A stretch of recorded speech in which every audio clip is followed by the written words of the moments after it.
Good morning students. PC classes में आप सभी का स्वागत है एक और नई वीडियो में, जो आज आप लोगों के लिए लेकर के आए हैं। ये आपका झारखंड पॉलिटेक्निक का प्रीवियस ईयर का क्वेश्चन पेपर है। इसका सॉल्यूशन को लेकर के आप लोगों के लिए उपस्थित हुआ हूँ। जो आपका ये 2022 का आपका यह क्वेश्चन पेपर है, जो आपका इससे पहले आपका केमिस्ट्री का क्वेश्चन पेपर को आप लोगों के लिए रूबरू करा चुके हैं। आज हम आप लोगों के लिए ये फिजिक्स का पोर्शन को लेकर के आएंगे, जो आपका 101 से लेकर के 150 तक आपका या 50 क्वेश्चन आपका फिजिक्स का होता है। और आप सभी जानते हैं कि प्रत्येक वर्ष झारखंड पॉलिटेक्निक का जो परीक्षा होता है उसमें आपका 4 ग्रुप में क्वेश्चन रहता है। Group A, group B, group C और ग्रुप डी। 4 क्वेश्चन बनता है, 4 वो सेट बनता है। तो ये आपका सेट बी है। और प्रत्येक ग्रुप में जो होता है आपका 3 सेक्शन होता है, मैथमेटिक्स, केमिस्ट्री और फिजिक्स। और मैथमेटिक्स से आपका 50 क्वेश्चन पूछा जाता है, और केमिस्ट्री से भी 50 क्वेश्चन और फिजिक्स से भी 50 क्वेश्चन। और प्रत्येक के लिए एक एक मार्क्स दिया जाता है। तो 50 क्वेश्चन और 50 मार्क्स, यानी 50 क्वेश्चन 50 मार्क्स। और उसके लिए समय भी दिया जाता है आपका 2 घंटा 30 मिनट, अर्थात आपका 150 मिनट। तो 150 क्वेश्चन के लिए 150 अंक दिया जाता है और 150 मिनट भी रहता है। तो ये आपका सेट बी है। और सेट बी का उससे आगे का हम केमिस्ट्री का क्वेश्चन को आप लोगों के लिए चैनल पर अपलोड कर दिए। केमिस्ट्री का क्वेश्चन को 2022 का केमिस्ट्री क्वेश्चन को अपलोड कर दिए। ये आपका आज हम फिजिक्स का क्वेश्चन को देखेंगे, जो 101 से लेकर के 150 तक है। चलिए स्टार्ट करते हैं फिजिक्स का क्वेश्चन को आप लोगों के लिए। ये आपका आज का ये वीडियो आप लोगों के लिए जो लेकर आए हैं, ये आपका झारखंड पॉलिटेक्निक का आपका यह 2022 का पूछा हुआ क्वेश्चन पेपर है। प्रीवियस ईयर का पूछा हुआ क्वेश्चन है, जो आप लोगों के लिए लेकर के उपस्थित हुआ हूँ। आपका यह 2022 का जो एग्ज़ाम हुआ था झारखंड पॉलिटेक्निक का, इसी का यह पूछा हुआ क्वेश्चन पेपर है, जो आपका आज फिजिक्स का क्वेश्चन को देखेंगे। और इससे पहले आप लोगों के लिए केमिस्ट्री का क्वेश्चन को चैनल पर अपलोड कर दिए हैं। फिर आप लोगों का फिर आपका मैथमेटिक्स का क्वेश्चन पेपर अपलोड करेंगे। फिर इस तरह का प्रत्येक वर्ष का जितना भी प्रीवियस ईयर है उसको आप धीरे धीरे अपलोड करते जाएंगे सब्जेक्ट वाइज, ताकि एक वीडियो में बहुत ज़्यादा लेंथ हो जाएगा, क्योंकि 50 क्वेश्चन प्रत्येक सब्जेक्ट से रहता है। 50 क्वेश्चन के लिए तो समय तो अच्छा खासा लग जाएगा। इसलिए आपको प्रत्येक साल का पूछा हुआ क्वेश्चन को आपका सब्जेक्ट वाइज हम चैनल पर अपलोड करने का कोशिश कर रहे हैं। चलिए, तो ये आपका 2022 का क्वेश्चन है, पेपर है, जो सेट बी है। और फिजिक्स का क्वेश्चन को हम आज देखेंगे। चलिए, तो ये आपका 101 से फिजिक्स का क्वेश्चन शुरू होता है। तो ये आपका 101 नंबर में आप देख पा रहे हैं, ये आपका क्या है, फिजिक्स का क्वेश्चन है। चलिए, तो क्वेश्चन को पढ़ते हैं। ये आपका 101 नंबर का जो क्वेश्चन है, ये आपका क्या है, फिजिक्स का स्टार्टिंग क्वेश्चन है। फर्स्ट क्वेश्चन है, 50 किलोग्राम द्रव्यमान का एक लड़का मैदान में खड़ा है और उस पर 500 न्यूटन का बल लगता है, और मैदान द्वारा लड़का पर लगाया गया बल होगा। देखिए, तो 50 केजी द्रव्यमान का लड़का मैदान में खड़ा है और उस पर 500 न्यूटन का बल लगता है, तो मैदान द्वारा लड़का पर लगाया गया बल क्या होगा? तो 500 न्यूटन ही होगा। ऑप्शन नंबर क्या हो जाएगा, डी हो जाएगा। क्या हो जाएगा, 500 न्यूटन। यहाँ पर आपका स्पष्ट लिख दिया है कि 500 न्यूटन का बल लगता है। लड़का मैदान में खड़ा है तो उस पर कितना लगता है, 500 न्यूटन का बल लगता है। यहाँ पे क्वेश्चन पूछा है मैदान द्वारा लड़का पर लगाया बल कितना है, 500 न्यूटन। तो ऑप्शन नंबर डी इसका सही हो जाएगा, 500 न्यूटन। चलिए, अब नेक्स्ट क्वेश्चन को देखते हैं। Question number 102। क्वेश्चन नंबर 102 आपका क्या है, 5 न्यूटन का बल 20 किलोग्राम की वस्तु पर उत्पन्न त्वरण मीटर पर सेकंड में होगा। देखिए, तो आप जानते हैं कि बल बराबर क्या होता है, द्रव्यमान गुना त्वरण। तो त्वरण बराबर क्या हो जाएगा, त्वरण बराबर क्या हो जाएगा, बल बटा द्रव्यमान। बल बटा द्रव्यमान हो जाएगा। तो ये आपका सूत्र हो जाएगा। आप जानते हैं बल बराबर सूत्र क्या होता है, द्रव्यमान गुना त्वरण, तो त्वरण बराबर क्या हो जाएगा, बल बटा द्रव्यमान। तो बल आपका कितना है, बल आपका है 5 न्यूटन, बल आपका कितना है 5 न्यूटन, और उस पर द्रव्यमान कितना है 20। तो इसको आप भाग कीजिएगा, कितना आ जाएगा, भाग कीजिएगा तो कितना हो जाएगा, 5 जगह 5, 5 जगह 20, तो आगे आपका 1/4। 1/4 को जब दशमलव में करेंगे तो आ जाएगा 0.25। तो ऑप्शन नंबर किस में दिख रहा है, ऑप्शन नंबर सी इसका सही हो जाएगा। तो उसका जो त्वरण हो जाएगा 0.2 मीटर पर सेकेंड स्क्वायर। तो ऑप्शन नंबर क्या हो जाएगा, सी हो जाएगा। Option number C is the correct answer हो जाएगा। चलिए अब देखिए, तो आंसर क्या हो जाएगा 0.25 मीटर पर सेकेंड स्क्वायर, क्योंकि त्वरण का मात्रा क्या होता है मीटर पर सेकेंड स्क्वायर। तो इसका आंसर हो गया आपका ऑप्शन नंबर सी इसका करेक्ट हो जाएगा। क्यों कि आप जानते हैं कि त्वरण का सूत्र क्या हो गया आपका, बल बटा द्रव्यमान, और बल आपका कितना है, बल आपका 5 न्यूटन है, और द्रव्यमान कितना है 20 kg। इसको आप जब भाग कीजिएगा तो इसका भाग करने पर कितना आ जाएगा 0.025, और मात्रक क्या हो जाएगा मीटर पर सेकेंड स्क्वायर, क्योंकि त्वरण का मात्रक होता है मीटर पर सेकेंड स्क्वायर। तो इस तरह से ऑप्शन नंबर सी इसका करेक्ट आंसर होगा। चलिए अब नेक्स्ट क्वेश्चन को देखते हैं। ये कहाँ से आया, ए बराबर जो आपका सूत्र आया एफ अपॉन एम, तो ये आपका एफ बराबर जो एम ए जो सूत्र होता है, एफ बराबर जो एम ए होता है, बल बराबर होता है द्रव्यमान गुना त्वरण, इसी से आपका त्वरण का सूत्र निकल गया। चलिए तो नेक्स्ट क्वेश्चन को देखते हैं, क्वेश्चन नंबर 103 को। 103 क्वेश्चन बहुत ही अच्छा है, ये आपका क्लास 11 से लिया गया है। तो आपको बता देते हैं कि पॉलिटेक्निक का एग्जाम को आपको पास करना चाहते हैं जो भी स्टूडेंट, तो आप इस चैनल पर जुड़े रहिए। हम प्रत्येक साल का प्रीवियस ईयर को इस चैनल पर एक्सप्लेन के साथ अपलोड कर देंगे, subject wise physics chemistry math जितना हो सके।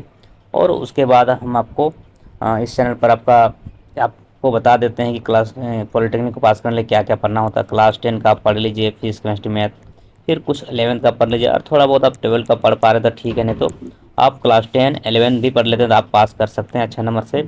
तो इसके लिए आप करना क्या है, क्लास 10 का आपका ये इस चैनल पर वीडियो है अपलोडेड, क्लास 10 का चैनल पर अपलोडेड है, सभी अपलोडेड है, साइंस का और मैथ का, आप उसको देखिए। और आपका 9th का भी अपलोडेड है फिजिक्स मैथ और साइंस का, इसको भी देखिए।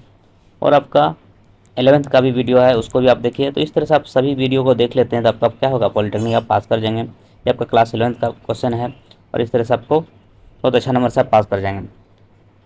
9, 10, 11, 12 पढ़ लेते हैं तो क्या हो जाएगा आपका ऑब्जेक्टिव क्वेश्चन, तो आप अच्छा से पास कर सकते हैं। देखिए ये क्लास 11th का है। केपलर के ग्रहों की गति के सिद्धांत के अनुसार क्या होता है, केपलर के ग्रहों के गति का सिद्धांत के अनुसार यह इसका क्या होता है, तो इसका होता है r पर पावर 3 समानुपाती टी स्क्वायर। ये आपका केपलर का नियम है। आपका r³ proportion to T square, ये आपका सूत्र हो गया।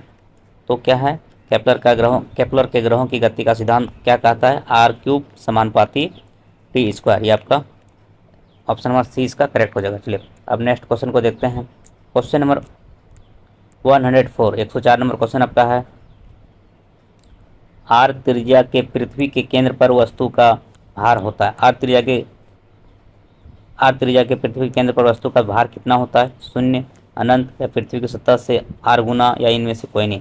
तो इसका सही उत्तर हो जाएगा आपका ऑप्शन नंबर ए सही हो जाएगा, 0 0 क्या होता है 0 होता है। आर त्रिज्या के पृथ्वी के केंद्र पर वस्तु का भार कितना होता है 0 होता है, 0। ऑप्शन नंबर ए इसका सही आंसर हो जाएगा। चलिए इस तरह से क्वेश्चन नंबर 105 को देखते हैं। 105 नंबर क्वेश्चन, चलिए 105 नंबर क्वेश्चन आपका क्या है,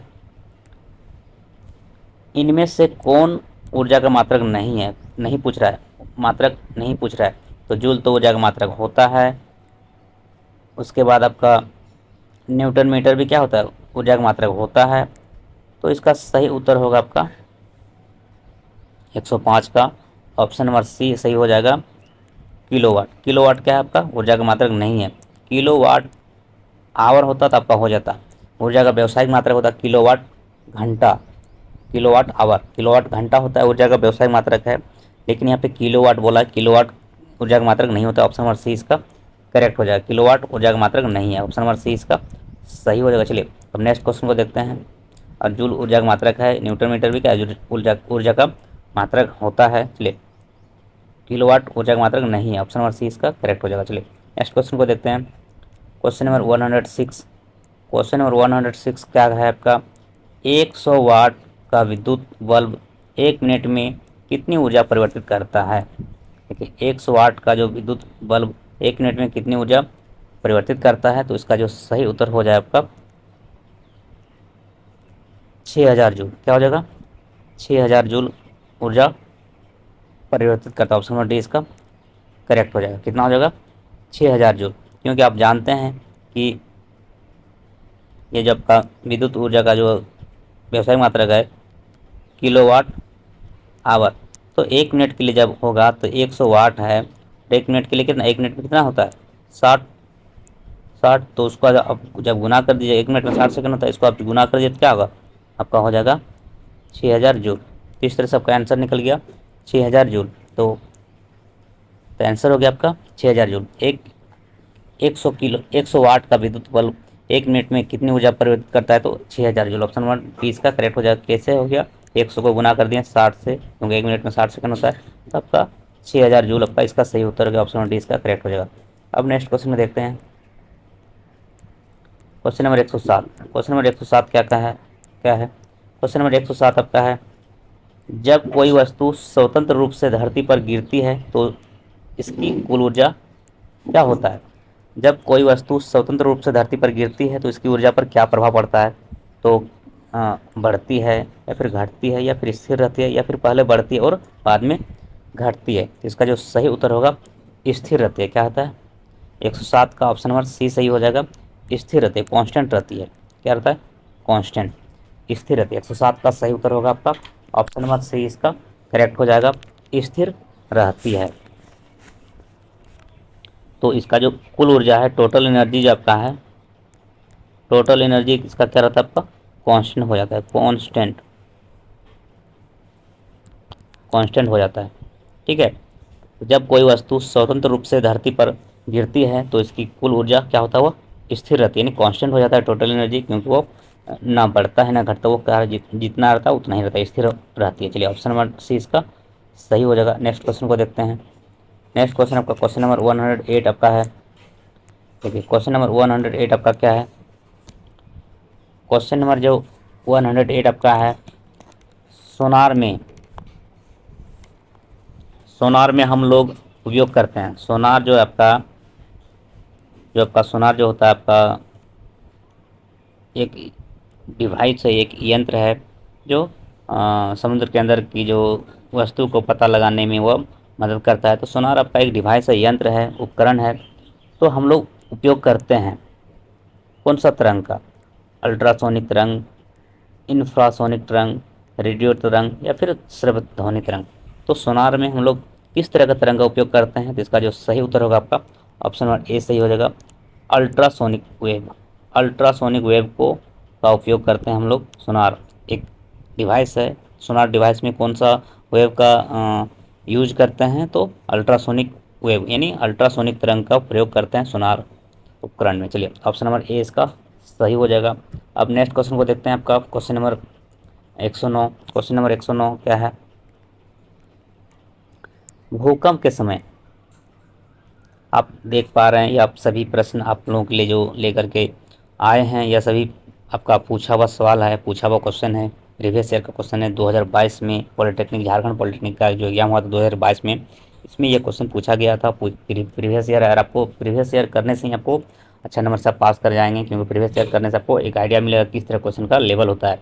तो प्रीवियस ईयर बहुत ज़रूरी है, और यह 2022 में पूछा हुआ क्वेश्चन है। ये आपका सेट बी का है, ये सेट बी में यह क्वेश्चन आपका आप भी डाउनलोड कर सकते हैं।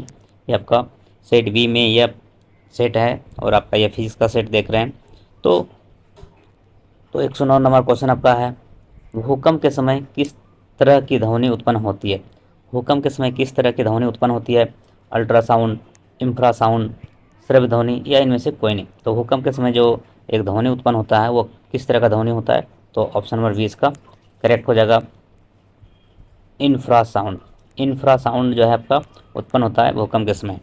चलिए ऑप्शन नंबर 20 का सही हो जाएगा। नेक्स्ट क्वेश्चन को देखते हैं आपका 110 नंबर क्वेश्चन। 110 नंबर क्वेश्चन आपका, इनमें से एक इंफ्रासाउंड को सुन सकता है वह है क्या? इंफ्रासाउंड जो है आपका इंफ्रासाउंड देखिए पॉलिटेक्निक में खास इस पॉलिटेक्निक का एक बहुत बड़ी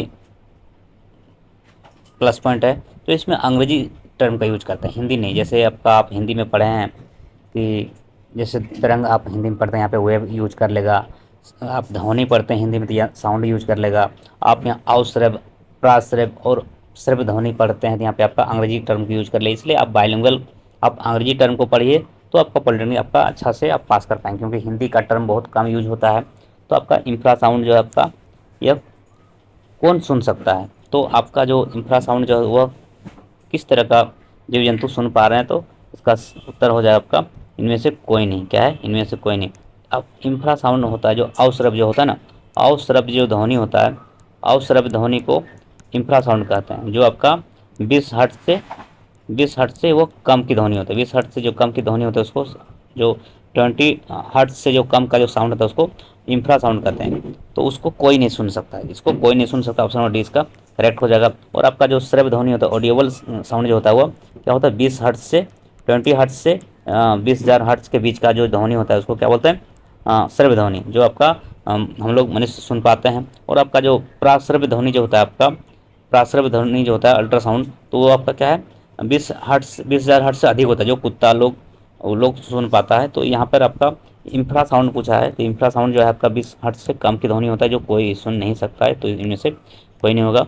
ऑप्शन नंबर डी इसका सही हो जाएगा, 110 का डी। चलिए, तो अंग्रेजी टर्म को यूज करता है, हिंदी को नहीं करते, इसलिए आप अंग्रेजी को ज़्यादा विशेष ध्यान देंगे। हम आपको करा देंगे सारा चीज़, दिक्कत नहीं है। चलिए, आप चैनल पर जुड़े रहेंगे, सारा तरह का चीज़ आपको हम प्रोवाइड करा देंगे। चलिए, तो नेक्स्ट क्वेश्चन को देखते हैं। आपका 111 नंबर क्वेश्चन आपका है, 20 डिग्री सेल्सियस तापमान पर प्रतिध्वनि को सुनने के लिए किसी व्यक्ति की कम से कम दूरी होनी चाहिए। देखिए, 20 डिग्री सेल्सियस तापमान पर प्रतिध्वनि को इको जो होता है उसको सुनने के लिए प्रति व्यक्ति से कम कितनी दूरी में होना चाहिए? तो इसका जो सही उत्तर होगा आपका ऑप्शन नंबर 20 हो जाएगा, 17.2 मीटर। 17.2 मीटर की दूरी में कम से कम एक व्यक्ति और एक दूसरे व्यक्ति के बीच की दूरी होता है वह 17.2 मीटर की दूरी होना चाहिए, तब आपको आपका प्रतिध्वनि सुनने को आप सुन पाएंगे। यानी इको का जो साउंड होता है वो 20 डिग्री सेल्सियस पर आपको सुनने के लिए आपको एक व्यक्ति कम से कम जो है एक दूसरे के बीच की दूरी आपका 17.2 मीटर की बीच की दूरी होना चाहिए, तो आप प्रतिध्वनि को सुन पाएंगे। चलिए, तो 111 का ऑप्शन नंबर 20 का सही हो जाएगा, 17.2 मीटर। अब नेक्स्ट क्वेश्चन देखते हैं आपका क्वेश्चन नंबर 112। क्वेश्चन नंबर 112 आपका क्या है? जब निम्न ध्वनि को उच्च ध्वनि में परिवर्तित करते हैं तो हम लोग क्या बढ़ाते हैं? आवृत्ति, आयाम, वेग, तरंग दैर्घ्य। तो निम्न ध्वनि को उच्च ध्वनि में परिवर्तित करते हैं तो हम लोग क्या बढ़ाते हैं? तो हम लोग आयाम को बढ़ाते हैं। ऑप्शन नंबर 20 का करेक्ट हो जाएगा, आयाम, जिसको एम्पलीट्यूड बोलते हैं, एम्पलीट्यूड। तो निम्न ध्वनि को, लो साउंड को हाई साउंड में आपको बदलना है तो हम लोग को क्या करना होगा? आयाम को बढ़ाना होगा, आयाम, जिसको एम्पलीट्यूड बोलते हैं। ऑप्शन नंबर 20 का करेक्ट हो जाएगा। आयाम को बढ़ाने से ध्वनि का जो साउंड है वह निम्न से उच्च में परिवर्तित हो जाता है। चलिए, तो नेक्स्ट क्वेश्चन को देखते हैं। आपका क्वेश्चन नंबर आपका 113 है जी, गुरुत्व त्वरण, छोटी जी क्या? गुरुत्व त्वरण का मान चंद्रमा की सतह पर होता है पृथ्वी की सतह से कम, पृथ्वी की सतह से ज़्यादा, या पृथ्वी की सतह से पृथ्वी से ज़्यादा? तो पृथ्वी की सतह से ज़्यादा, पृथ्वी से ज़्यादा, या फिर पृथ्वी की सतह से कम। तो जी का मान जो गुरुत्व त्वरण जो है आपका ग्रेविटेशनल एक्सेलरेशन का जो मान होता है आप जानते हैं कितना होता है? आपका जी का मान आप जानते हैं 9 कितना होता है? 9.8 मीटर पर सेकंड। ये आपका पृथ्वी पर होता है। गुरुत्व त्वरण का मान क्या होता है? ग्रेविटेशनल एक्सेलरेशन का वैल्यू होता है 9.8 मीटर पर सेकंड स्क्वायर। लेकिन यहाँ पे बोल रहा है जी का मान चंद्रमा की सतह पर कितना होता है? तो चंद्रमा की सतह पर जो उसका होता है आपका पृथ्वी की सतह से कम होता है, पृथ्वी की सतह से कम होता है। तो ऑप्शन नंबर क्या है? ए सही हो जाएगा। ऑप्शन ए इसका करेक्ट हो जाएगा, पृथ्वी की सतह से कम होता है। और पृथ्वी में कितना होता है जी का मान? तो 9.8 मीटर पर सेकंड स्क्वायर होता है। तो इससे कम होता है कहाँ पर? पृथ्वी की सतह से कम होता है चंद्रमा पर। चंद्रमा पर जी का मान क्या होता है? पृथ्वी की सतह से कम होता है। ऑप्शन नंबर ए इसका सही हो जाएगा। नेक्स्ट क्वेश्चन को देखते हैं। आपका 114 नंबर क्वेश्चन। 114 नंबर क्वेश्चन आपका, इनमें से कौन सा कथन, कौन सा संबंध सही है?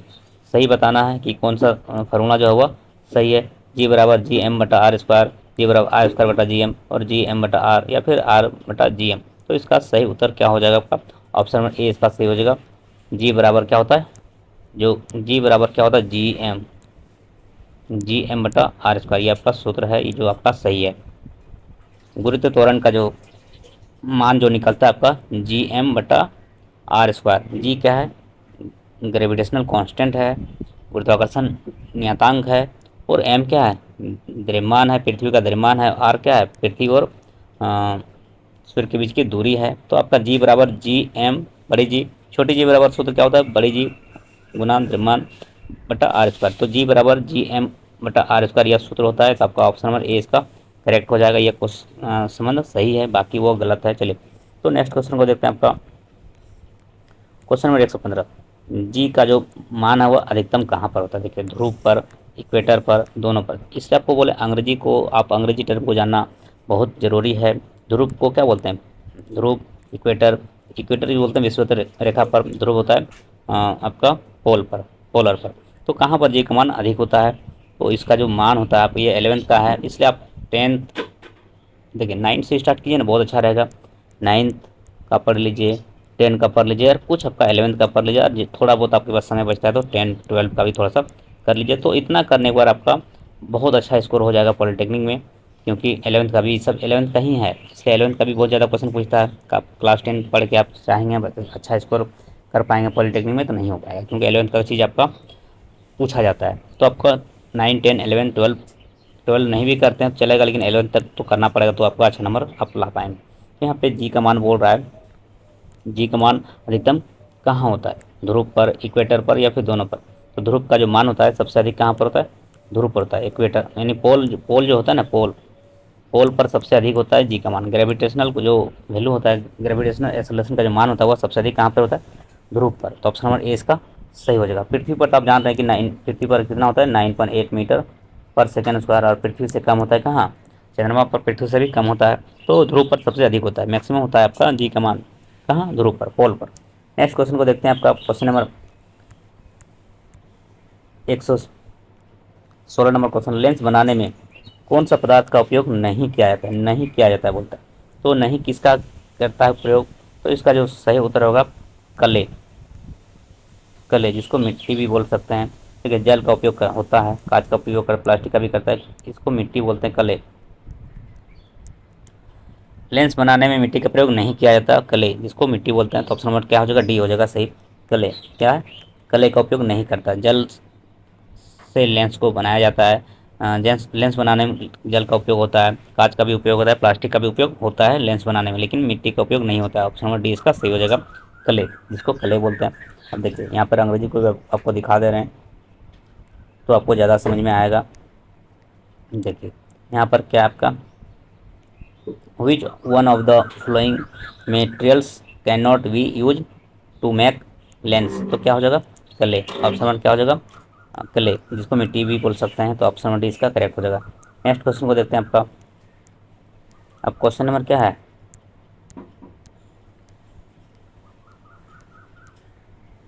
क्वेश्चन नंबर 117 नंबर क्वेश्चन को देखते हैं।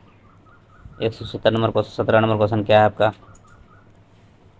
डिक्शनरी पढ़ने के लिए आप अपने, डिक्शनरी पढ़ने के लिए आप इनमें से किस लेंस का प्रयोग करेंगे।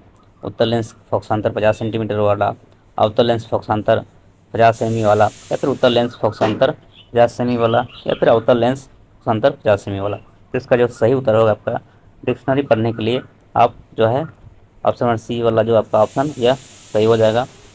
क्या हो जाएगा, उत्तर लेंस का प्रयोग करेंगे, जो जिसका फोकस क्या होगा 5 सेंटीमीटर में होगा। ऑप्शन नंबर क्या हो जाएगा, सी इसका सही हो जाएगा। जितना फोकस कम होगा उतना ही डिक्शनरी पढ़ने के लिए मदद आपको मिलेगा। तो उत्तर लेंस फोकसांतर 5 सेमी वाला जो है आपका क्या है, वो लेंस का प्रयोग करेंगे डिक्शनरी को पढ़ने के लिए। ऑप्शन नंबर सी इसका करेक्ट हो जाएगा। नेक्स्ट क्वेश्चन को देखते हैं। आपका क्वेश्चन नंबर आपका 118 नंबर क्वेश्चन आपका है, लेंस का सूत्र है।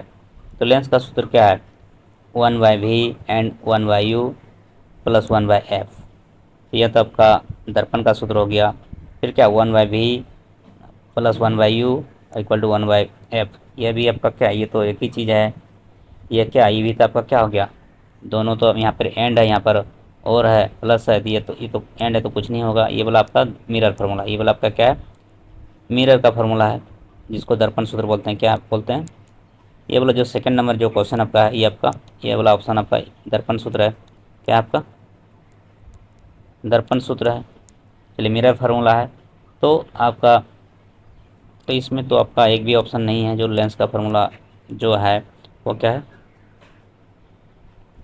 यहाँ पे यहाँ पर माइनस होता तो क्या हो जाता, सही हो जाता। तो ऑप्शन नंबर यहाँ पे ए दिया है जो कि गलत है, यहाँ पर एंड नहीं होगा, क्या होगा, ऐसे होता है। लेंस का फार्मूला क्या होता है आपको लिख दे रहे हैं। तो ऑप्शन नंबर यहाँ ए है जो कि गलत है। तो इनमें से आपको इसका देखिए लेंस का फार्मूला क्या हो जाएगा आपका। लेंस का फार्मूला आपका इस अंग्रेजी में देख लेते हैं, अंग्रेजी में क्या है। अंग्रेजी में वैसे ही है क्या? हाँ अंग्रेजी में ठीक है, इसलिए हिंदी को आप इग्नोर करिए। देखिए लेंस फार्मूला इज, तो ये आपका ऑप्शन नंबर क्या है, ए सही है। 1/v minus 1/u equal to 1/f, ये आपका सूत्र होता है। लेंस का फार्मूला क्या ऑप्शन नंबर ए इसका करेक्ट हो जाएगा। 1/v माइनस 1/u बराबर क्या होता है 1/f, ये आपका लेंस का फार्मूला होता है। और आपका दर्पण का फार्मूला क्या होता है 1/v plus 1/u equal to 1/f, ये आपका क्या दर्पण सूत्र है। देखिए दर्पण का सूत्र क्या होता है 1/v plus 1/u equal to 1/f, ये आपका दर्पण सूत्र है, मिरर फार्मूला है। लेकिन आपका यहाँ पर माइनस कर देंगे प्लस की जगह, तो क्या हो जाएगा आपका लेंस का फार्मूला हो जाएगा 1/v minus 1/u equal to 1/f। भी क्या है, प्रतिबिंब की दूरी है, यू क्या है, वस्तु की दूरी है, और एफ क्या है, फोकस दूरी है। तो ऑप्शन नंबर ए इसका सही हो जाएगा। लेंस फार्मूला क्या है आपका, ऑप्शन नंबर ए इसका करेक्ट हो जाएगा। तो यहाँ पर जो हिंदी वाला जो क्वेश्चन है, हिंदी वाला में थोड़ा सा गलती है, तो इसको आप सुधार लीजिएगा। यहाँ पर इंग्लिश क्वेश्चन में देखिए हिंदी में गलती रहेगा तो आपको हिंदी से आपको वैल्यू आपका अंग्रेजी से दिया जाता है, इसलिए आप हिंदी में कहीं दिक्कत होगा तो अंग्रेजी का क्वेश्चन को देखिएगा, यहाँ पर आपका एंड नहीं है, माइनस होगा, ऐसे होगा 1/v minus 1/u equal to 1/f, option number A इसका करेक्ट हो जाएगा। नेक्स्ट क्वेश्चन देखते हैं आपका।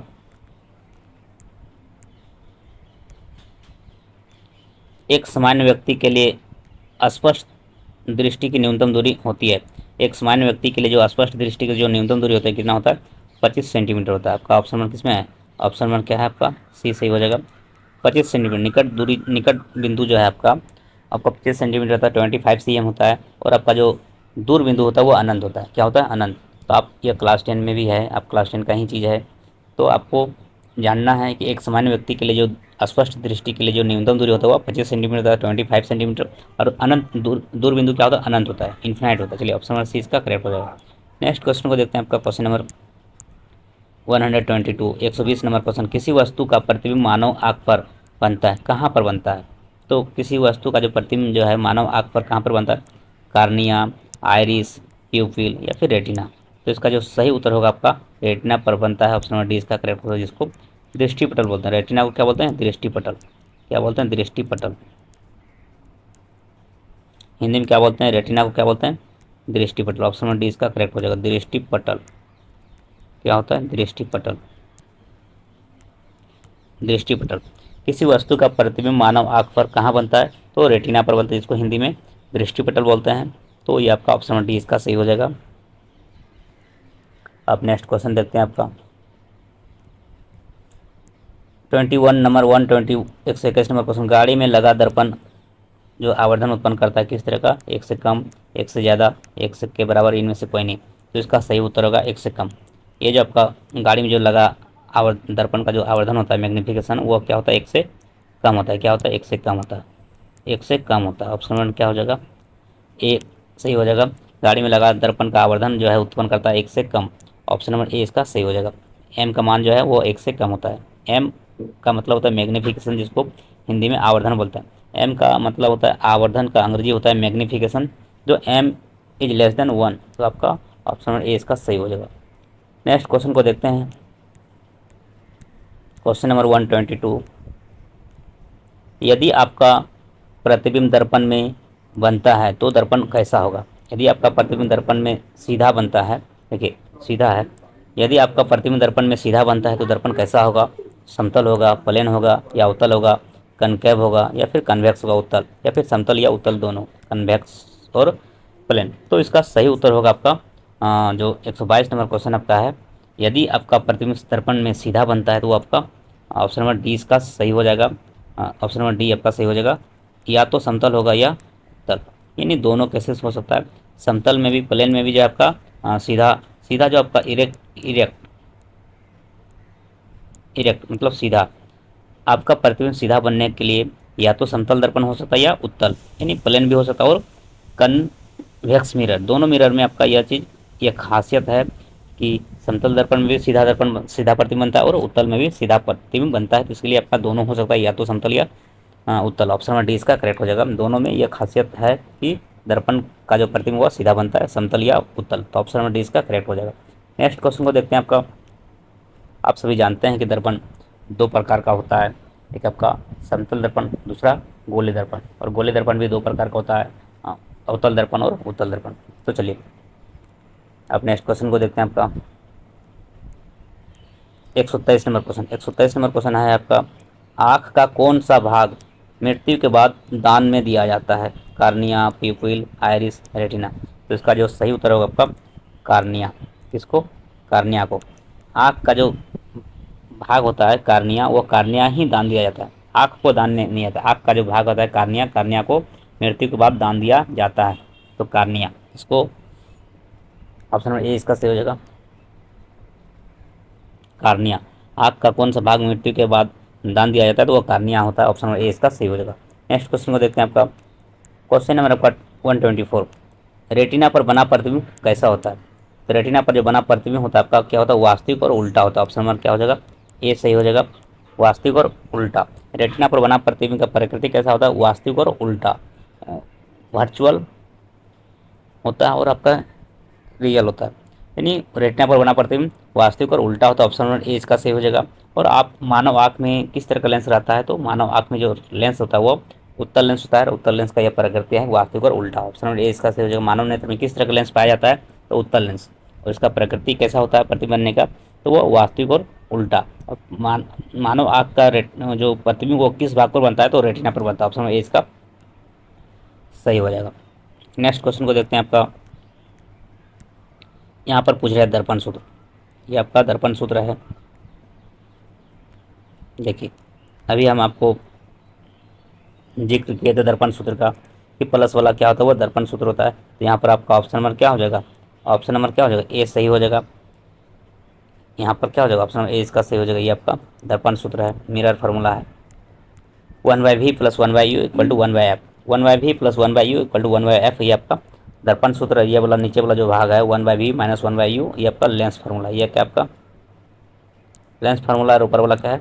मिरर है, दर्पण सूत्र।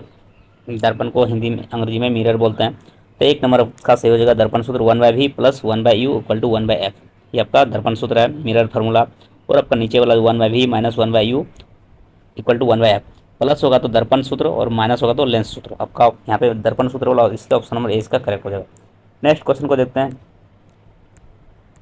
126 नंबर क्वेश्चन। किसी लेंस की क्षमता का सूत्र क्या होता है? लेंस की जो क्षमता का जो सूत्र होता है वह क्या होता है? तो इसका सही उत्तर होगा, यहाँ पे सूत्र बोल दिया, थोड़ा सा मिस्टेक कर दिया है, मात्रक होना चाहिए। देखिए हिंदी में आपका थोड़ा सा क्वेश्चन को गलती कर देता है। ऑप्शन ए इसका सही हो जाएगा, मात्रक नहीं होगा, सूत्र नहीं होगा, क्या होगा आपका? मात्रक होना चाहिए। किसी लेंस की क्षमता का जो मात्रक हुआ डायोप्टर होता है। ऑप्शन नंबर ए इसका सही हो जाएगा, डायोप्टर। देखिए अंग्रेजी को देख लेते हैं, अंग्रेजी में सही रहता है। अंग्रेजी में क्वेश्चन क्या होता है? वह सही होता है, देखिए लिखा है ना।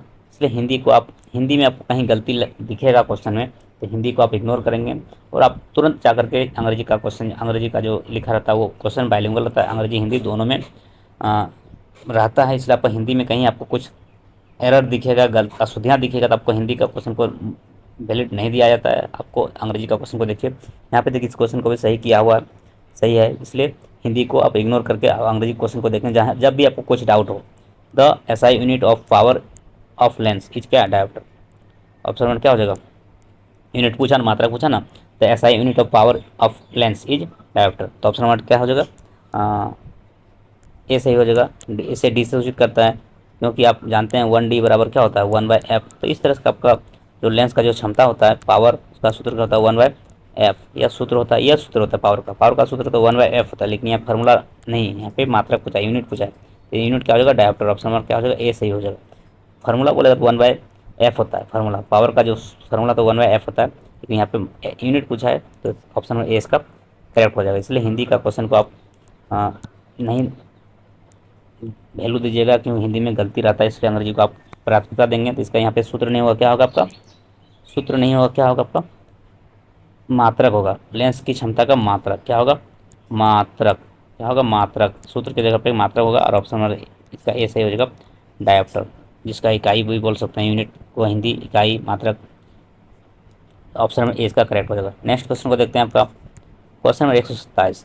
स्नेल का जो नियम है आपका, जिसको अपवर्तन का जो सेकंड नियम है प्रकाश का अपवर्तन का, इसको स्नेल का नियम भी कहते हैं। तो स्नेल का नियम क्या है, तो यू बराबर साइन आई बटा साइन आर, जो अपवर्तनांक का भी नियम होता है। तो ऑप्शन नंबर क्या हो जाएगा, इसका जो सही उत्तर होगा आपका ऑप्शन नंबर ए इसका करेक्ट हो जाएगा। म्यू इक्वल टू क्या होता है, साइन आई बटा sine r. Option number A इसका सही हो जाएगा। म्यू इक्वल टू जो होता है, म्यू किसको सूचित करते हैं, अपवर्तनांक का। अपवर्तनांक का सूत्र क्या होता है आपका, साइन आई बटा साइन आर, इसी को बोलते हैं स्नेल का नियम। जो आपका अपवर्तन का दूसरा नियम है, प्रकाश का जो अपवर्तन होता है, प्रकाश के अपवर्तन का जो दूसरा नियम है उसी को स्नेल का नियम बोलते हैं। तो ऑप्शन नंबर ए इसका सही हो जाएगा। ये म्यू इक्वल टू क्या होता है, साइन आई बटा साइन आर, साइन आई बटा साइन आर को ही स्नेल का नियम बोलते हैं। तो स्नेल लॉ क्या है, mu equal to sign i बटा साइन आर। ऑप्शन नंबर यह प्रकाश का अपवर्तन के दूसरा नियम है, इसी को स्नेल का नियम बोलते हैं। ऑप्शन नंबर ए इसका करेक्ट हो जाएगा। चलिए अब नेक्स्ट क्वेश्चन को देखते हैं। सभी क्वेश्चन महत्वपूर्ण है, इंपॉर्टेंस है, क्योंकि प्रीवियस ईयर क्वेश्चन है। आप प्रीवियस ईयर को आप कर लेते हैं 4-5 साल का, तो आपका ये एग्जाम आपका आप अच्छा से अच्छा नंबर से पास कर जाएंगे। पॉलिटेक्निक का जो एंट्रेंस एग्जाम है, तो इसलिए आप प्रीवियस ईयर पर ज़्यादा फोकस कीजिए। अब नेक्स्ट क्वेश्चन आपका है 128 नंबर क्वेश्चन। 128 नंबर क्वेश्चन आपका, किसी दर्पण के मुख्य फोकस और ध्रुव के बीच की दूरी को क्या कहते हैं। तो क्या कहते हैं, फोकसांतर। ऑप्शन नंबर क्या हो जाएगा, ये सही हो जाएगा।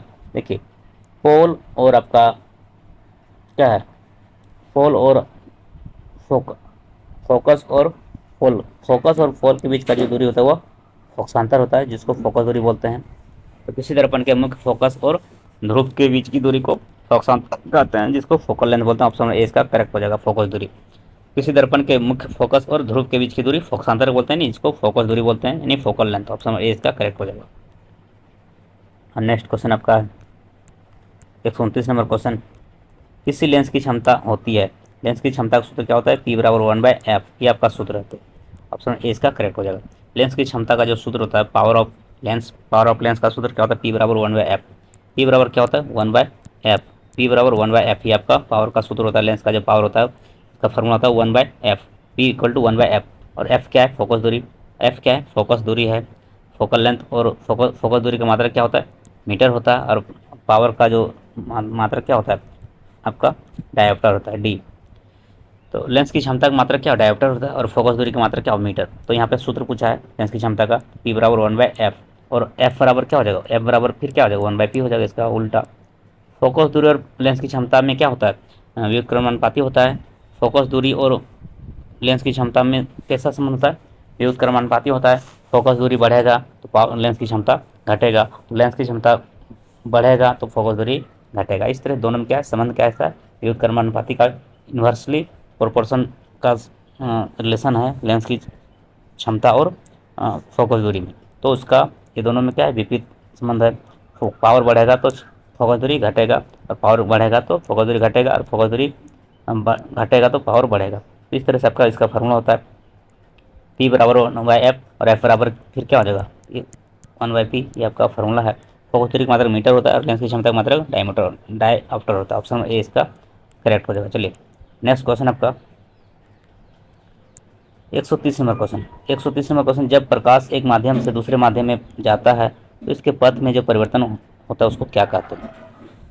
जब प्रकाश एक माध्यम से दूसरे माध्यम में जाता है तो इसके पथ में परिवर्तन को क्या कहते हैं, तो उसको प्रकाश का अपवर्तन कहते हैं। ऑप्शन नंबर बी इसका करेक्ट हो जाएगा। जब प्रकाश एक माध्यम से दूसरे माध्यम में जाता है तो इसके पथ में परिवर्तन को प्रकाश का अपवर्तन कहते हैं, यानी refraction of light. Option number B इसका करेक्ट हो जाएगा। जब प्रकाश एक माध्यम से दूसरे माध्यम में जाता है, सघन माध्यम से जो विरल माध्यम में जो प्रकाश जाता है, तो उसको इस पथ में जो परिवर्तन होता है उसको प्रकाश का अपवर्तन करता है। ऑप्शन नंबर बी इसका करेक्ट हो जाएगा। अब नेक्स्ट क्वेश्चन को देखते हैं। नेक्स्ट क्वेश्चन आपका विद्युत धारा का मात्रक।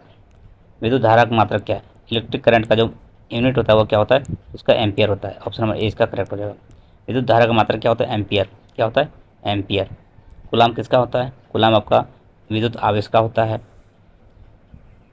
चलिए, तो इसका सही उत्तर होगा एम्पियर। क्या हो जाएगा? एम्पियर। विद्युत धारा की मात्रा क्या है? एम्पियर। नेक्स्ट क्वेश्चन को देखते हैं आपका, फ्रिज में कितने सतह बंद है? फ्रिज जो है आपका, फ्रिज में कितने सतह बंद होते हैं? 2, 5, 4, 7। इसका सही उत्तर क्या होगा? फ्रिज में कितने सतह जो है आपका क्या होता है? बंद होता है। तो ऑप्शन नंबर क्या हो जाएगा? ऑप्शन नंबर सी इसका करेक्ट हो जाएगा, 5। कितना? 5।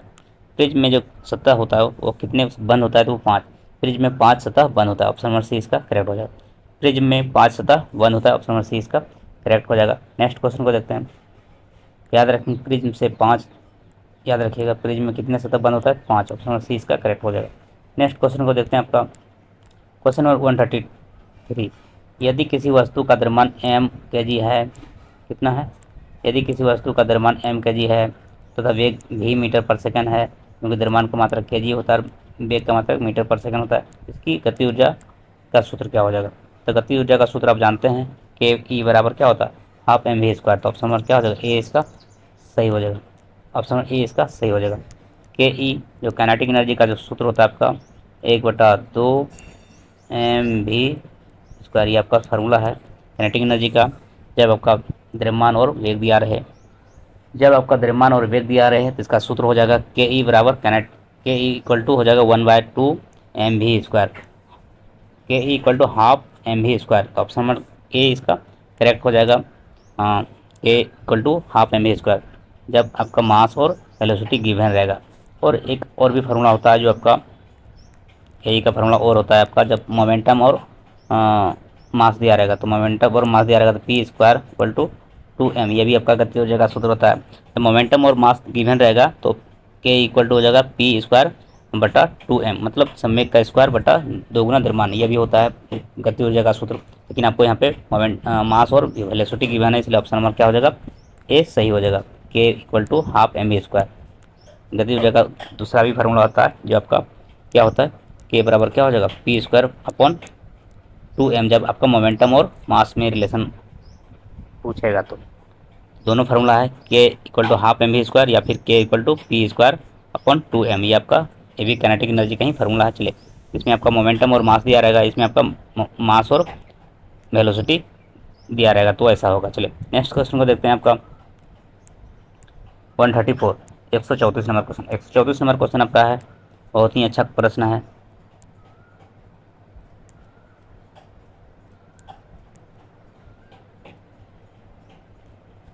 श्वेत प्रकाश कहा जाता है, श्वेत प्रकाश कहा जाता है किसको? श्वेत प्रकाश कहा जाता है। तो इसका जो सही उत्तर है आपका पॉलीक्रोमेटिक को कहा जाता है। पॉलीक्रोमेटिक को श्वेत प्रकाश कहा जाता है। ऑप्शन नंबर सी इसका करेक्ट हो जाएगा। श्वेत प्रकाश किसको कहा जाता है? पॉलीक्रोमेटिक।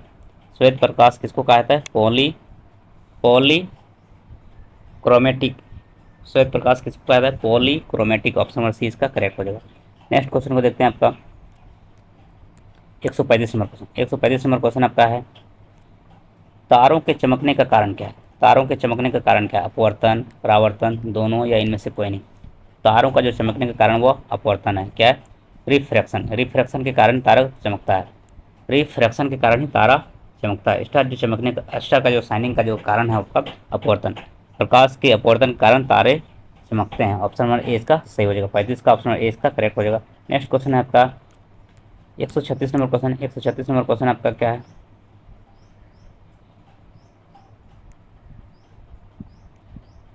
इनमें से कौन विद्युत क्षमता को नहीं बदलता है?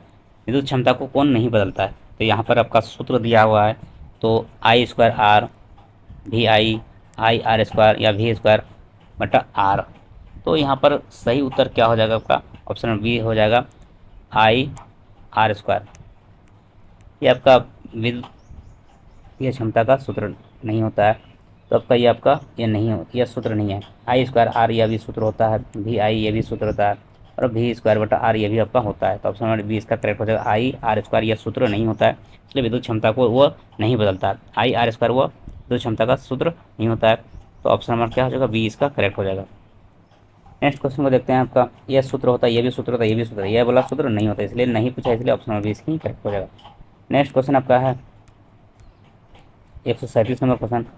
137 नंबर क्वेश्चन आपका है, एक विद्युत बल्ब को 220 वोल्ट के जनरेटर से जोड़ा गया है तो विद्युत धारा का मान 0.50 एम्पियर है तो बल्ब की क्षमता क्या होगा। तो बल्ब की क्षमता क्या होगा, एक विद्युत बल्ब को 220 वोल्ट के जनरेटर से जोड़ा गया है, विद्युत धारा का मान 0.5 एम्पियर है तो बल्ब की क्षमता क्या होगी। तो इसका जो उत्तर होगा आपका क्या होगा, इसका सही उत्तर होगा ऑप्शन नंबर ए सही हो जाएगा 110।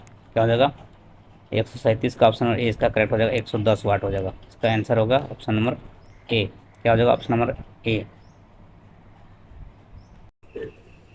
तो इसका सही उत्तर होगा आपका ऑप्शन नंबर ए इसका करेक्ट हो जाएगा 110 वाट। क्या हो जाएगा 110 वाट। देखिए ये बनेगा कैसे, आप देख पा रहे हैं कि एक विद्युत बल्ब को 220 वोल्ट के जनरेटर से जोड़ा गया है तो विद्युत धारा का मान 0.50 एम्पियर है तो बल्ब की क्षमता क्या होगा।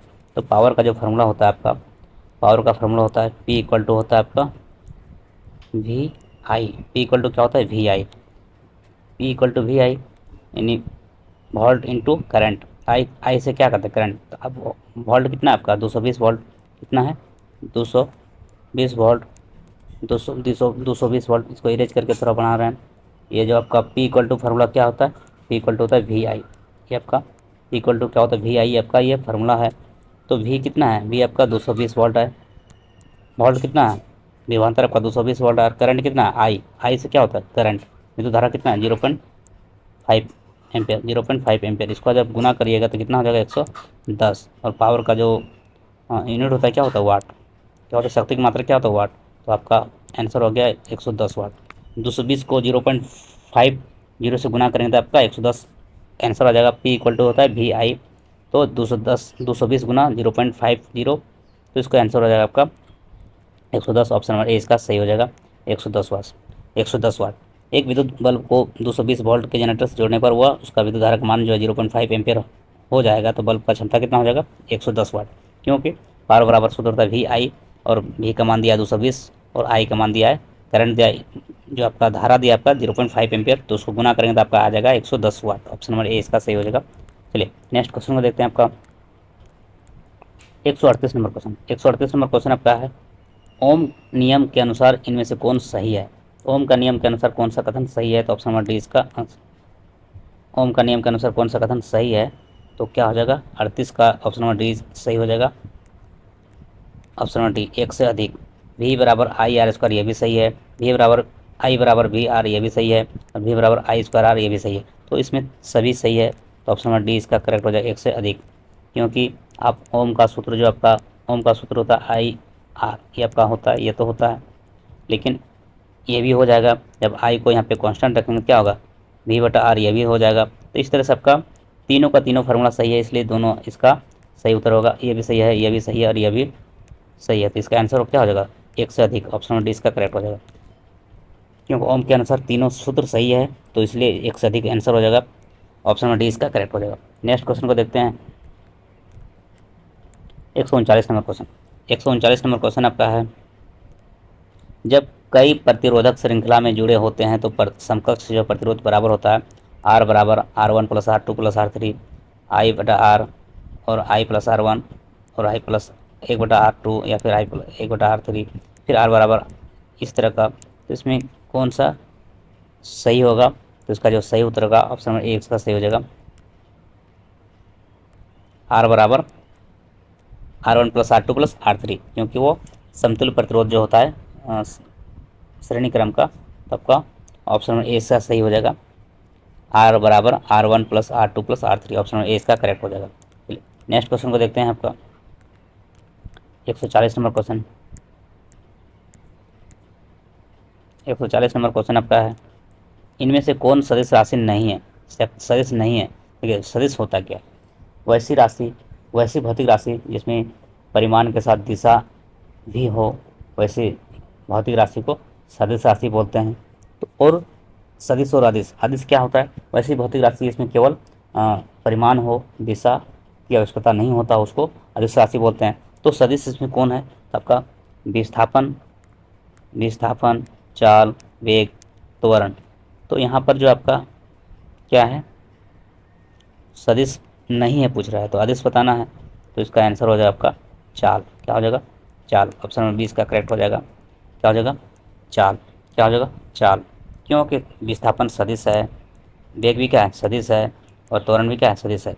विस्थापन में भी दिशा और परिमाण दोनों होता है, वेग में भी दिशा परिमाण दोनों होता है, त्वरण में भी दिशा और परिमाण दोनों होता है। तो चाल क्या है, चाल में केवल क्या होता है, केवल परिमाण होता है, चाल में केवल परिमाण होता है। और वैसी भौतिक राशि जिसमें केवल परिमाण हो उसको क्या बोलते हैं, अदिश राशि बोलते हैं। तो सदिश नहीं है मतलब अदिश। तो ऑप्शन नंबर 20 का करेक्ट हो जाएगा। चाल क्या है, एक अदिश राशि है जो सदिश नहीं है। तो यहाँ पे सदिश नहीं है तो अदिश होगा, तो चाल होगा इसका सही उत्तर ऑप्शन नंबर 20।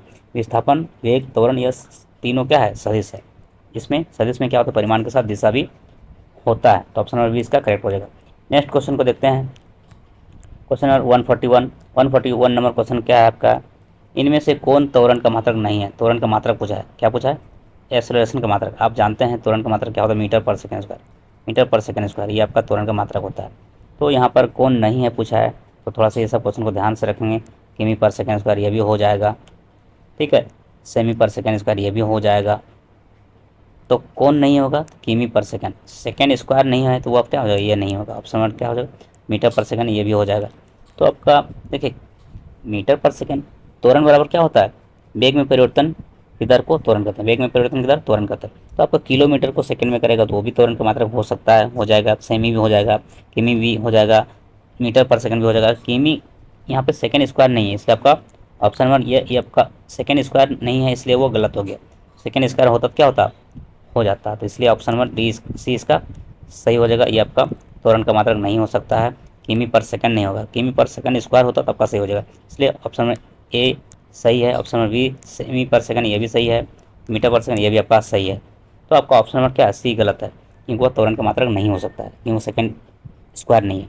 तो ऑप्शन नंबर सी इसका करेक्ट हो जाएगा, 141 का सी सही हो जाएगा। अब नेक्स्ट क्वेश्चन को देखते हैं। अब 142 नंबर क्वेश्चन देखिए। 142 नंबर क्वेश्चन आपका क्या है,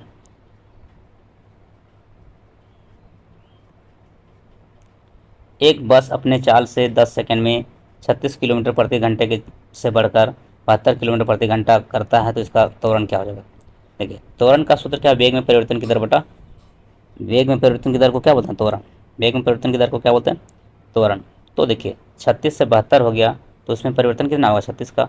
आप जानते हैं ए बराबर क्या होता है, त्वरण का सूत्र, तो ए बराबर क्या होगा, वी माइनस यू बटा टी। यही है आपका वेग में परिवर्तन की दर बटा, वेग में परिवर्तन की जिस दर है वो उसको त्वरण बोलते हैं। Change in velocity is called acceleration, change in velocity is called acceleration. तो एक्सेलरेशन का जो फार्मूला होता है, एक एक्सेलरेशन को त्वरण को किससे सूचित करते हैं, ऐसे ए बराबर क्या होगा, वी माइनस यू प्रारंभिक वेग माइनस अंतिम वेग, सॉरी अंतिम वेग माइनस प्रारंभिक वेग बटा समय। तो वी कितना आपका 72 है, और यू कितना है 36, और बटा कितना टी कितना है 10। तो 36 72 में 36 का टाइम कितना बचेगा 36, और 36 को 10 से भाग करें कितना आएगा 3.6 मीटर पर सेकंड स्क्वायर आपका क्या हो जाएगा, हाँ त्वरण हो जाएगा। तो आंसर किस में है, इसका आंसर ऑप्शन नंबर सी सही है, 3.6 metre per second square. Option number C correct हो जाएगा, क्योंकि इसका फार्मूला होता है ए बराबर होता है वी माइनस यू बटा T, V minus U upon T. Acceleration equal to होता है चेंज इन वेलोसिटी, तो क्या हो जाएगा V minus U upon T. तो वी का मान है 72, और एक यू का मान कितना है, फाइनल वेलोसिटी आपका 72 है, इनिशियल वेलोसिटी क्या है 36। तो आप 72 में 36 घटाएंगे तो और 10 से भाग करें कितना आ जाएगा 3.6। तो ऑप्शन नंबर सी इसका करेक्ट हो जाएगा, 3.6 मीटर पर सेकंड स्क्वायर, और त्वरण का मात्रा होता है मीटर पर सेकंड स्क्वायर। तो ऑप्शन नंबर सी इसका करेक्ट हो जाएगा। चलिए नेक्स्ट क्वेश्चन को देखते हैं। क्वेश्चन नंबर 143 क्वेश्चन, चाल समय ग्राफ का स्लोप क्या देता है। चाल समय ग्राफ का जो स्लोप क्या देता है, तय की गई दूरी, वेग, त्वरण, विस्थापन। तो इसका सही उत्तर क्या हो जाएगा आपका, ऑप्शन नंबर सी त्वरण। क्या हो जाएगा, त्वरण। ऑप्शन नंबर सी इसका करेक्ट हो जाएगा। चाल समय ग्राफ का जो ढाल है वो क्या कहलाता है, त्वरण कहलाता है, त्वरण। क्योंकि आप जानते हैं वेग, देखिए इधर आपका क्या है, इधर आपका समय है, ये ओरिजिन है, ये वाई एक्सिस है, एक्स एक्सिस है, इधर क्या है वाई एक्सिस, ये ऊपर में क्या है आपका वेलोसिटी। तो वेग में जो परिवर्तन की दर क्या कहलाता है, त्वरण। वेग में परिवर्तन की दर त्वरण। तो चाल को किस सूचित करते हैं, भी से, यानी वेग भी हो गया, और इधर भी अपन टी। तो ए इक्वल टू क्या होता है, change in velocity upon time. तो आपका ये आपका त्वरण हो जाएगा। ऑप्शन नंबर सी इसका करेक्ट हो जाएगा। ऑप्शन नंबर सी इसका करेक्ट हो जाएगा, क्योंकि आप जानते हैं, क्या जानते हैं कि त्वरण जो होता है आपका क्या होता है, डी वी बटा डी टी, डी वी बटा डी टी। वेग में परिवर्तन बटा वेग में परिवर्तन की दर त्वरण करता है। तो ऑप्शन नंबर क्या हो जाएगा, सी सही हो जाएगा, त्वरण। त्वरण, क्योंकि चाल इसको वेग बोलते हैं भी, तो और क्या और समय भी और भी, मतलब क्या हो जाएगा आपका त्वरण बराबर क्या होगा वेग बटा समय, वेग बटा समय, वेग बटा समय क्या कहलाता है त्वरण। तो ऑप्शन नंबर सी इसका सही हो जाएगा। त्वरण का सूत्र क्या होता है वेग बटा समय, वेग बटा समय। तो ऑप्शन नंबर सी इसका करेक्ट हो जाएगा। नेक्स्ट क्वेश्चन को देखते हैं 144 नंबर क्वेश्चन।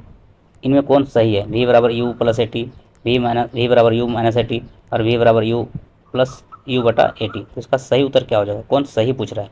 तो सही उत्तर ऑप्शन नंबर ए इसका सही हो जाएगा।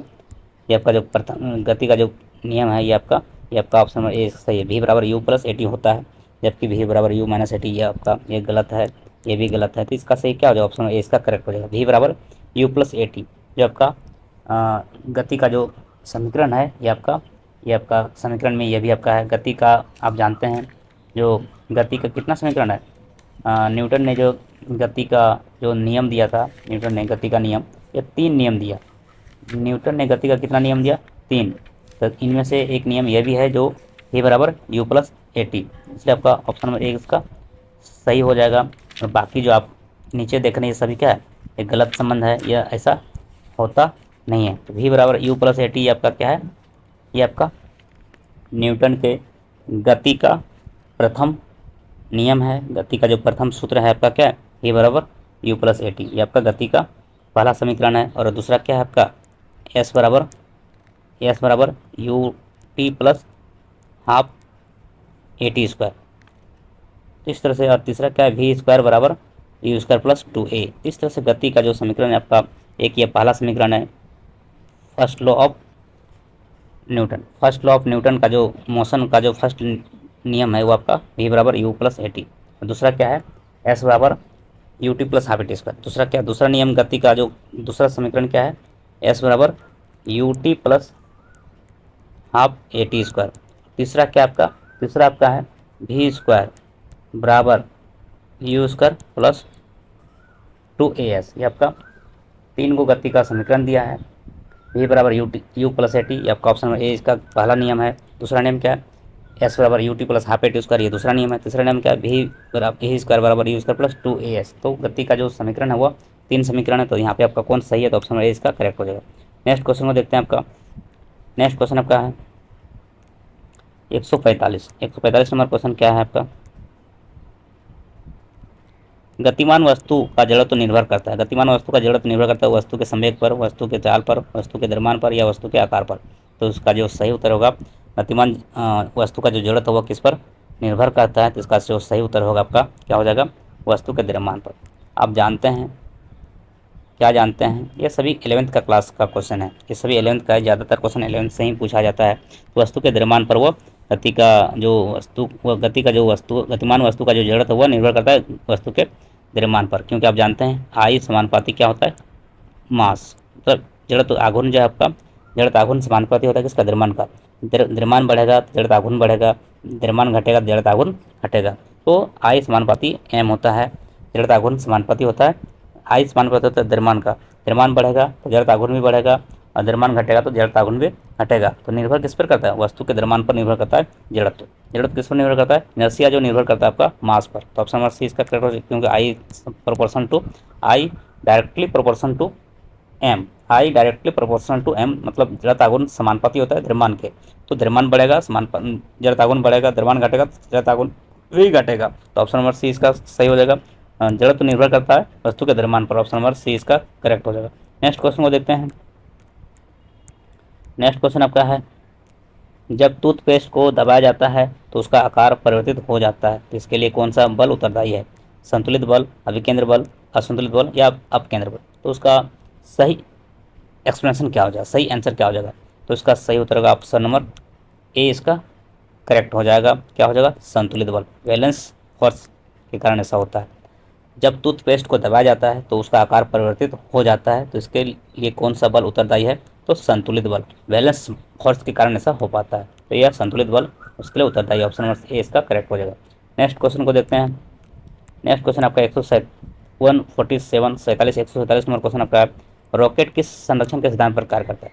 रॉकेट जो है जो काम करता है, रॉकेट जो है संरक्षण किस संरक्षण के सिद्धांत पर कार्य करता है? तो इसका जो सही उत्तर होगा आपका ऑप्शन नंबर सी संवेग, मोमेंटम। रॉकेट जो है किस संरक्षण के सिद्धांत पर, संवेग संरक्षण के सिद्धांत पर रॉकेट कार्य करता है। संवेग संरक्षण के सिद्धांत पर रॉकेट कार्य करता है। ऑप्शन नंबर सी इसका सही हो जाएगा। संवेग संरक्षण के सिद्धांत पर रॉकेट कार्य करता है, तो ऑप्शन नंबर सी इसका करेक्ट हो जाएगा। नेक्स्ट क्वेश्चन को देखते हैं। अब और 2 क्वेश्चन बचा है, क्योंकि 150 क्वेश्चन ही फिजिक्स में 50 क्वेश्चन रहता है, जो आपका 101 से लेकर के 150 तक डिस्कशन करना है, जो आपका 50 क्वेश्चन हर पेपर में रहता है। तो 1 न्यूटन बराबर होता है, 1 न्यूटन बराबर कितने डाइन के बराबर होता है, तो उसका जो सही उत्तर होगा 10 पर पावर 5 डाइन। ऑप्शन वन क्या हो जाएगा, ऐसा ही हो जाएगा। देखिए एसआई बल का एसआई मात्रा क्या है, न्यूटन। बल का एसआई मात्रा क्या है, न्यूटन। और बल का जो सीजीएस मात्रा है वो क्या होता है, डाइन। तो 1 न्यूटन जो है आपका, 1 न्यूटन कितने डाइन के बराबर होता है, 10 पर पावर 5 डाइन के बराबर क्या होता है। तो ये जो आपका है 1 न्यूटन, 1 न्यूटन जो है आपका क्या है, 10 पर पावर 5 डाइन्स के बराबर होता है। बल का जो ऐसा मात्रा का क्या है, वो आपका न्यूटन होता है। तो 1 न्यूटन कितने डाइन के बराबर होता है, 10 पर पावर 5, 10 पर पावर 5। तो 1 न्यूटन बराबर कितना होता है, 10 पर power 5। 1 newton equal to 10 10 to the power 10 10 to the power 5 times. वह 1 न्यूटन जो है 10 पर पावर 5 डाइन के बराबर होता है। बल का जो एसआई मात्रा होता है वो न्यूटन होता है, और बल का सीजीएस मात्रा क्या होता है, डाइन होता है। तो 10 पर 5 का मतलब क्या हो गया, इकाई, दहाई, सैकड़ा, हज़ार, 10,000। तो कितना हो गया, इकाई, दहाई, सैकड़ा, हज़ार, 10,000, लाख। तो क्या हो जाएगा, 1 न्यूटन बराबर जो है क्या होता है, 1 लाख के बराबर होता है। क्या होता है, 1 न्यूटन जो है आपका क्या है, 1 लाख डाइन्स के बराबर होता है। कितना, 1 लाख, 1 लाख। 1 न्यूटन जो है वह 1 लाख डाइन्स के बराबर होता है। ऑप्शन नंबर ए इसका करेक्ट हो जाएगा। नेक्स्ट क्वेश्चन को देखते हैं। बल का ऐसा मात्रक न्यूटन होता है और सीजीएस मात्रक डाइन होता है। संवेग का जो मात्रक होता है क्या होता है, संवेग का मात्रक क्या होता है, संवेग का सूत्र क्या होता है, पी बराबर होता है एम भी। क्या होता है, पी बराबर होता है एम भी। संवेग का सूत्र क्या होता है, द्रव्यमान गुना वेग, द्रव्यमान गुना वेग। तो द्रव्यमान का मात्रक क्या होता है, के जी। द्रव्यमान का मात्रक क्या होता है, के जी। और वेग का मात्रक क्या होता है, metre per second, metre per second. के जी मीटर पर सेकंड होगा इसका संवेग का मात्रक। तो ऐसा यूनिट ऑफ मोमेंटम क्या हो जाएगा, के जी मीटर पर सेकंड। तो इसका सही उत्तर क्या हो जाएगा, इसका जो सही उत्तर का ऑप्शन नंबर बी दिख रहा है यहाँ पर, के जी मीटर पर सेकंड स्क्वायर। के जी मीटर पर सेकंड स्क्वायर, ये आपका इन्वर्स पर सेकंड को ही इन्वर्स बोलते हैं, के जी metre per second square. Option number 20 का करेक्ट हो जाएगा। संवेग का सूत्र क्या होता है, द्रव्यमान गुना वेग। पी बराबर क्या होता है, एम वी। पी को, संवेग को पी से सूचित करते हैं, जिसको अंग्रेजी में मोमेंटम बोलते हैं। मोमेंटम इक्वल टू क्या, मास इंटू वेलोसिटी। तो पी बराबर क्या हो जाएगा, एम इंटू वी। तो द्रव्यमान का मात्रा क्या है, के जी, और वेग का मात्रा क्या है, मीटर पर सेकंड। तो आपका के जी मीटर पर सेकंड स्क्वायर आपका संवेग का मात्रा होगा। ऑप्शन नंबर 20 का करेक्ट हो जाएगा। नेक्स्ट क्वेश्चन को देखते हैं, लास्ट क्वेश्चन, क्योंकि 150 क्वेश्चन ही आपका रहता है और 50 क्वेश्चन का एक्सप्लेनेशन हम आप लोगों के लिए लेकर के आए। जो फीस का आपका 2022 का जो प्रीवियस ईयर का क्वेश्चन है आपका, 2022 का जो आपका पॉलिटेक्निक, झारखंड पॉलिटेक्निक का जो आपका, झारखंड पॉलिटेक्निक का जो आपका PCEC polytechnic combined entrance examination, polytechnic combined entrance examination जो आपका PCEC का जो ये क्वेश्चन पेपर है आपका 2022 का, इसका आपका सेट बी का आपका फिजिक्स का आपका क्वेश्चन है, जो आपको आज हम इस वीडियो में आपका डिस्कशन किए। तो लास्ट क्वेश्चन आपका है, प्रत्येक पेपर से आपका 50 क्वेश्चन पूछा जाता है। संवेग परिवर्तन की दर बराबर होती है, संवेग परिवर्तन की दर बराबर होती है बल, वेग, त्वरण, इनमें से कोई नहीं। संवेग परिवर्तन की दर किसके बराबर होती है, तो संवेग परिवर्तन की दर जो आपका क्या होता है, बल के बराबर होता है। ऑप्शन नंबर क्या हो जाएगा, देखिए एफ इक्वल टू क्या होता है, एफ इक्वल टू क्या होता है, डी पी बटा डी टी। ये आपका सूत्र जानते हैं तब तो हो जाएगा। बल जो क्या होता है, संवेग परिवर्तन की दर जो है वो एफ इक्वल टू क्या, डी पी बटा डी टी। संवेग परिवर्तन की दर को बल कहते हैं। संवेग परिवर्तन की दर क्या कहलाता है, बल कहलाता है। F equal to D P बटा डी टी, संवेग परिवर्तन की दर बल कहलाता है। ये सभी क्वेश्चन 11 से है, आप इसलिए आप ज़्यादातर 11 से क्वेश्चन पूछा जाता है झारखंड पॉलिटेक्निक में। तो ये भी क्वेश्चन 11 का, यानी मैक्सिमम क्वेश्चन 11 से है। संवेग परिवर्तन की दर क्या कहलाता है, बल कहलाता है। ऑप्शन नंबर ए इसका सही हो जाएगा, F equal to D P बटा डी टी। तो बल इसका सही उत्तर हो जाएगा। इस तरह से इस वीडियो में आप लोगों ने देखा 50 MCQ क्वेश्चन फिजिक्स का, जो आपका झारखंड पॉलिटेक्निक के लिए पूछा गया क्वेश्चन है प्रीवियस ईयर का। इस तरह से और भी वीडियो लेकर आएंगे, जो आपका मैथमेटिक्स का रहेगा, फिजिक्स का, केमिस्ट्री और भी सेट को लेकर आएंगे, और जितना हो सके आपका इस चैनल से जुड़कर आप बेनिफिट ले पाएंगे। चलिए इस वीडियो में इतना ही, नेक्स्ट वीडियो फिर और भी सेट लेकर के आएंगे। तब तक के लिए सभी को thank you. Thank you so much, thanks for watching. जय हिंद, जय भारत, वंदे मातरम, जोहार झारखंड।